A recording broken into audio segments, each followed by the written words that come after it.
Então, começando o primeiro grupo aí dos craniados, vertebrados, a gente começa com os peixes, lembrando que esse termo é um termo extremamente amplo, um termo extremamente diverso, porque várias criaturas diferentes, de linhagens evolutivas que não são necessariamente as mesmas, são chamadas de peixes. Você tem, como eu disse para vocês, o anfioxo, algumas vezes é chamado também de peixinho, por causa do formato. Você tem os peixes sem mandíbulas, que é peixe bruxa, lampreia. A gente colocou tudo no mesmo grupo, os peixes condrícteis, os osteites, e eles apresentam algumas diferenças entre si. Então, vamos lá.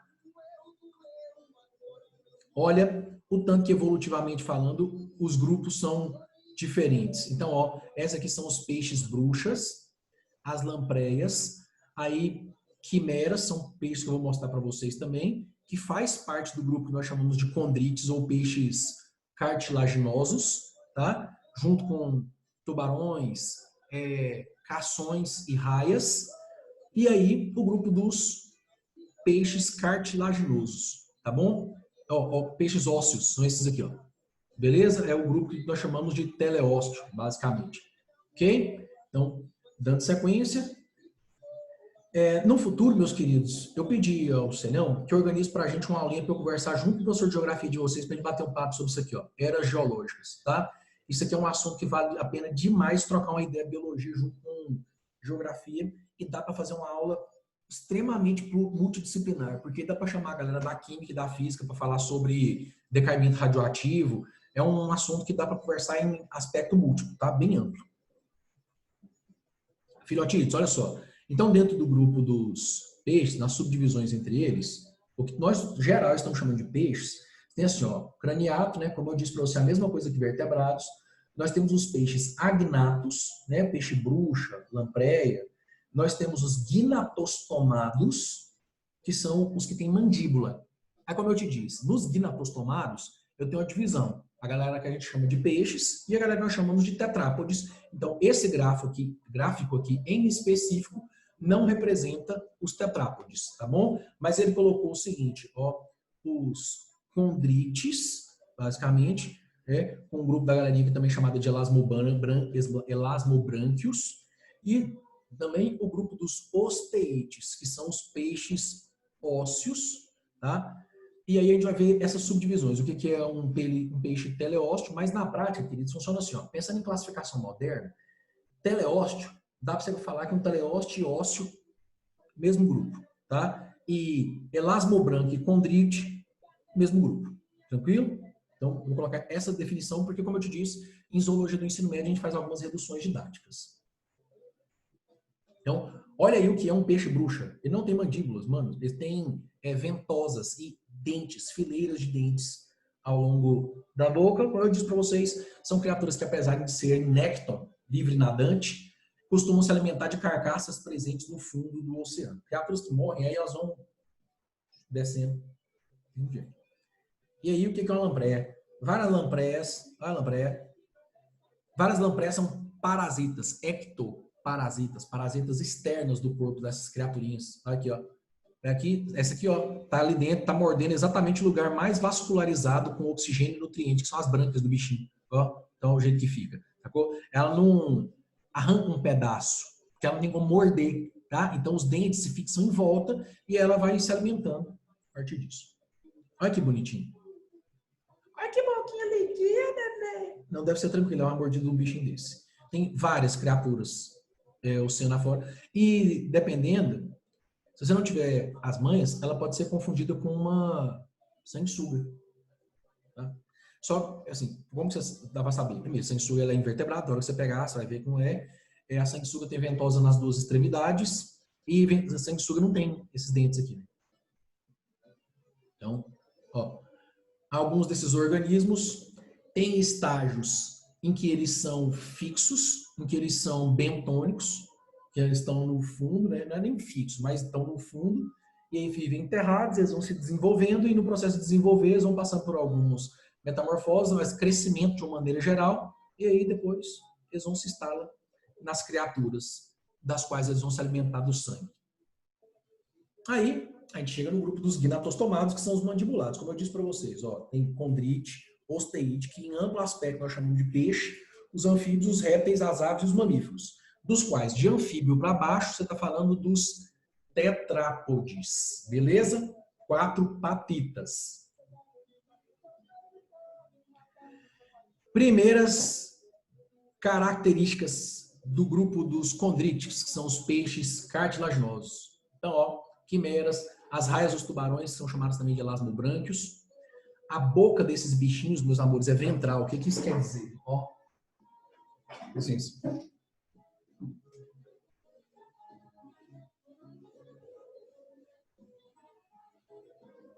Isso aqui é só aspecto geral, tá bom?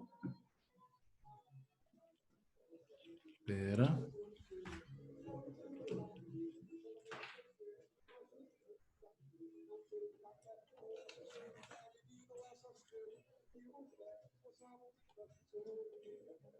Beleza. Seguinte, meus amores, olha só.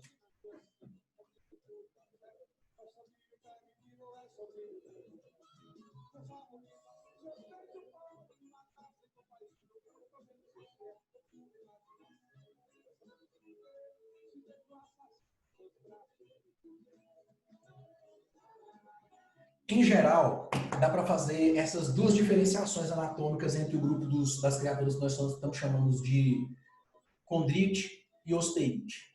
Quais são as principais diferenças anatômicas entre eles, lindões? Assim, ó, nadadeira caudal é heterocerca. O que significa? Significa que você tem uma nadadeira que morfologicamente você tem uma parte maior que a outra. Em geral, nos peixes ósseos, que são osteites, você tem uma nadadeira que a gente chama de homocerca. Você tem essa parte aqui e essa parte são similares. Tá. Nesse conjunto de criaturas aqui, as fendas branquiais são expostas. Então, nos tubarões, nas arraias, por exemplo, enquanto nessas criaturas aqui, nos osteites, as fendas branquiais são cobertas pelo opérculo. Tá? Você tem uma placa que cobre as fendas branquiais. Um outro destaque vai acontecer aqui, ó. A boca está localizada numa posição ventral da criatura, enquanto aqui, ó, ela está no ápice da posição anterior. Tá? Então, ele está numa posição frontal, enquanto a boca desse aqui está numa posição ventral. Essas são 3 características anatômicas comparativas que permitem se diferenciar um do outro. Aí eu não fiz as outras tabelias, não, mas...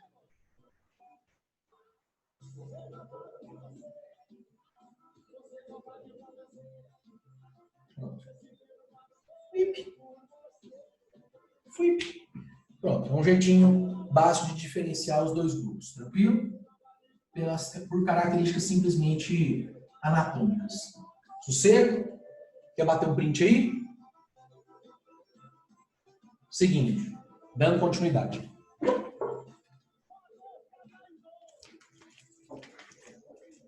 Meu Deus, é muito fio, cara, é muito fio.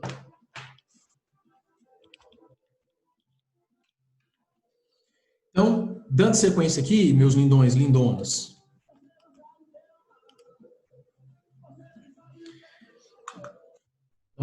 Todos esses trechos aqui foram os trechos que eu desenhei no esqueminha didático, certo? Toda essa explicação aqui, ó, tá bom? Aí existem algumas escamas placoides, tem uma diferença, porque o revestimento do corpo deles é como se uma escama fosse justaposta do lado da outra, enquanto nos peixes ósseos tem uma sobreposição, tipo telha num telhado, saca? Você tem uma telha, aí a próxima telha que é colocada cobra um pedaço da primeira. Então, tem essa ideia aqui. Eles são chamados de dentículos dérmicos ou dentes dérmicos, exatamente porque tem um aspecto áspero.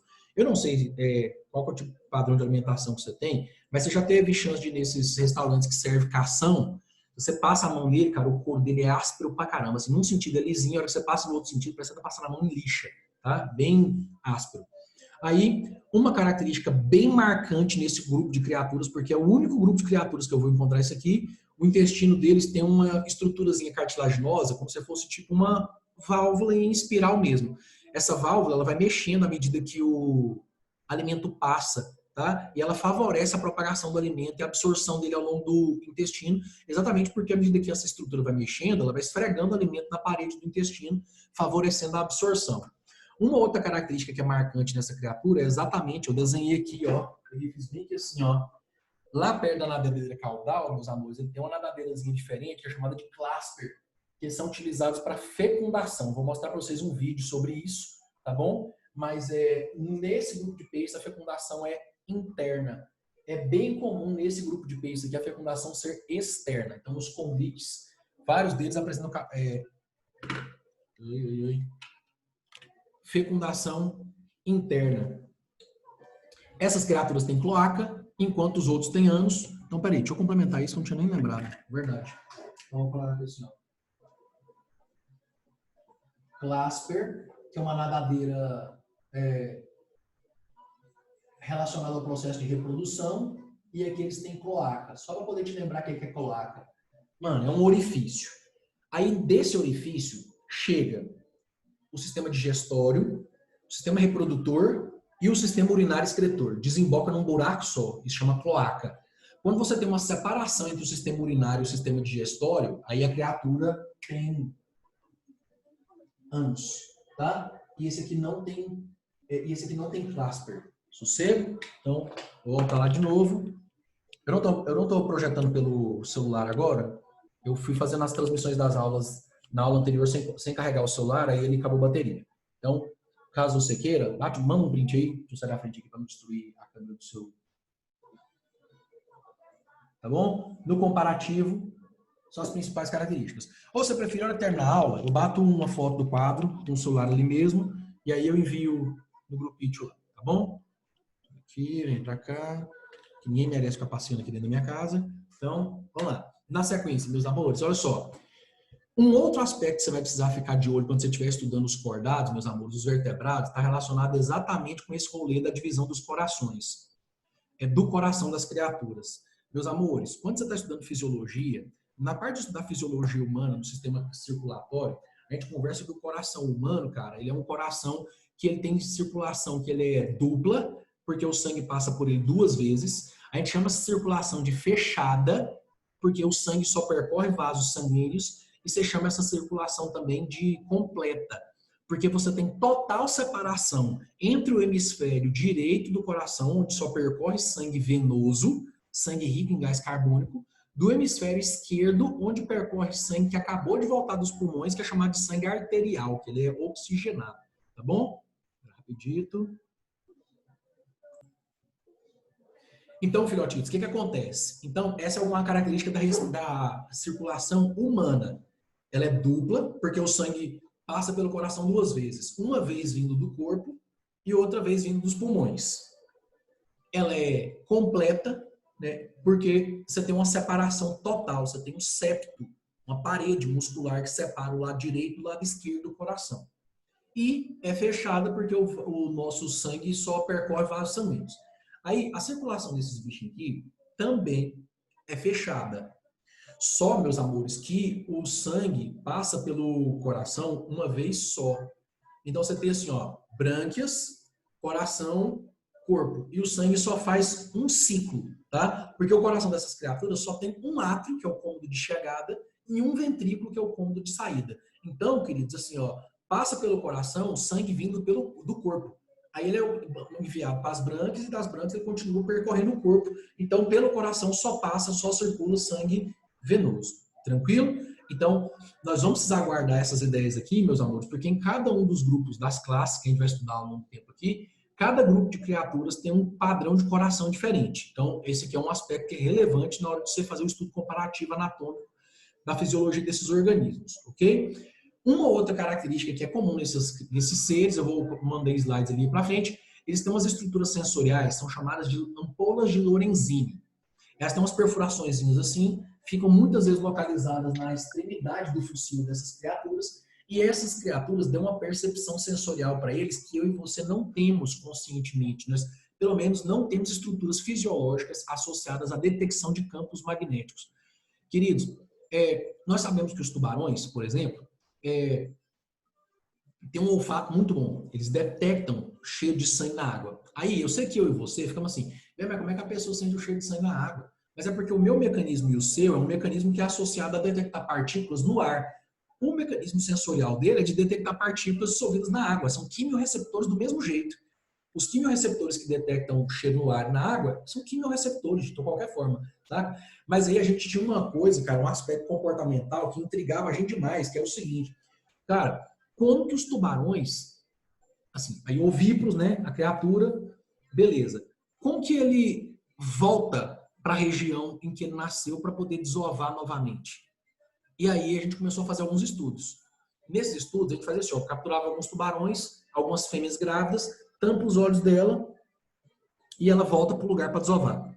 Aí outros bloqueava com substâncias químicas, né? O olfato, ela volta para o mesmo lugar.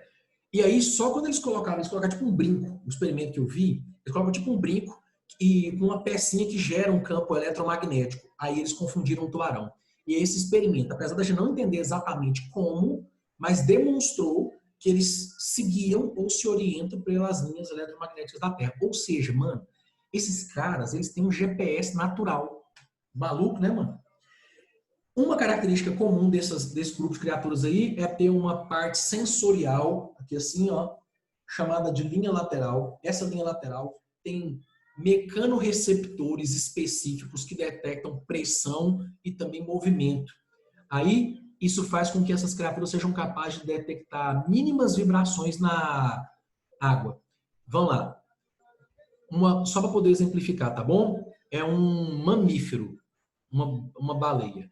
Aí ela tem um mecanismo também de orientação, mas o mecanismo de orientação dela não é eletromagnético, tá bom? Quando a gente chegar lá nos mamíferos, eu troco um pouco de ideia sobre isso, mas do ponto de vista do esquema da baleia, é o mesmo esquema de conseguir navegar como se eles vissem estradas no oceano.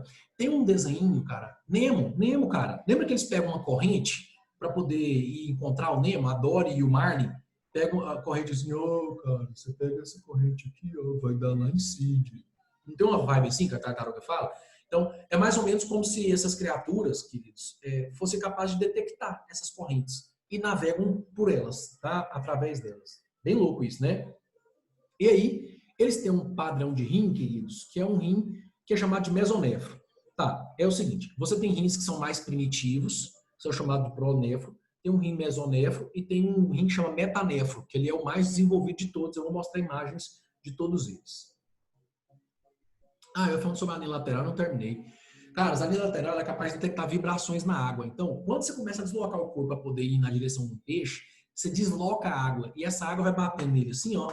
Ele tem mecanismos sensoriais para associar se aquelas vibrações estão vindo na direção dele ou não. Então, eles fazem os comportamentos deles de movimento. Eu não sei se você já viu o vídeo, ou se você já fez pesca, acompanhou cardumes por vídeo, pessoalmente, quer que seja. Manos, essas criaturas, quando elas estão em grupo, em cardume, cara, parece que o movimento é totalmente sincronizado, faz mais ou menos todo mundo junto, assim, todos os bichos fazem mais ou menos na mesma direção. É muito louco e isso é baseado nessa leitura da linha lateral, tá bom?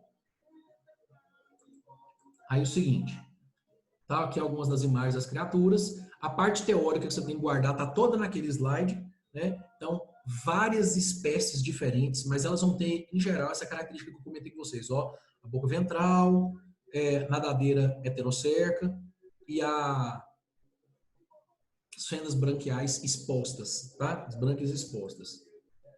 Olha entre as raias o tanto diferente de espécie que existe, cara. Isso aqui são de água doce, tenho quase certeza.